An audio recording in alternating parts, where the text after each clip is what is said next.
My new painting series is called Social Distance. When I started it, I was originally thinking about the claims that we're all globally interconnected, yet there's been a rise in feelings of isolation in our increasingly urban lives. And boy, has this taken on new significance with the new social distancing measures. You can see here in this painting that this guy's gotten himself a little bit lost amidst the bushes. My paintings all combine fragments from all different parts of the world to create these almost believable scenes. It's a way of thinking about cultural hybridity, how place is really a complex piecing together that happens in your mind, and I guess that stems from my migrant experience. If you look closely, you'll see here in the building's reflections that there should be another building around about here, but of course there isn't, and that's one of the clues that the painting is completely assembled. The painting is called Off Track, and that title comes from the position of this figure, this sense of being somehow out of sync with what society is doing or expecting from you. My new painting series, called Social Distance, is about the tension between isolation and connectedness in globalised contemporary life. This painting is called Jungle, a play on the term concrete jungle, which is what most of us find ourselves living in nowadays. You can see I've inserted greenery in the same way that landscape architects try to insert into cities. The tigers in the trees also play on this idea of a jungle. They appear here like animist spirits, possibly the figure's consoling spirit animal. If you look really close, you'll see that they're actually really soft toys, which draws further attention to the fact that they're almost extinct in the wild.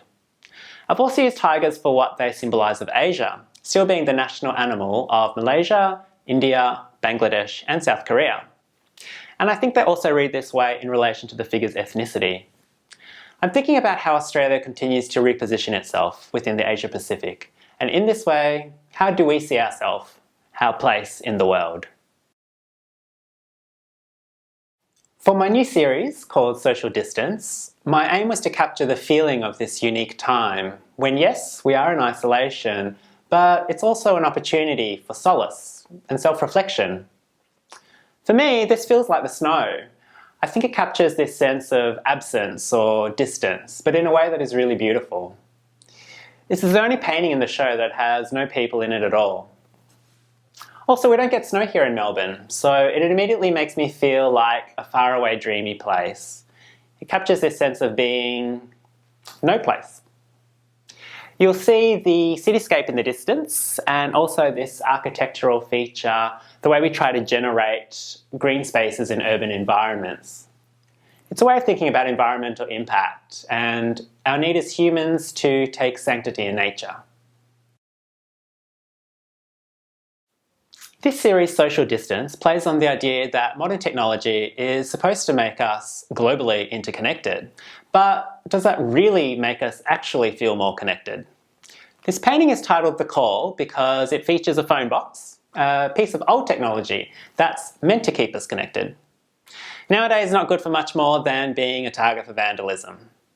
It's a way of thinking about the progress and also shortcomings of things that are meant to be conducive to communications. The figure you see here is on his own. He's waiting. Maybe he's waiting for a metaphoric phone call from someone he cares about and feels distance from. Or maybe it's a calling from a higher power. The title also refers to the call of the wild, that feeling of being in our very regulated day-to-day and dreaming about being out in the wilderness. Hopefully the painting takes you to another place that you'd rather be.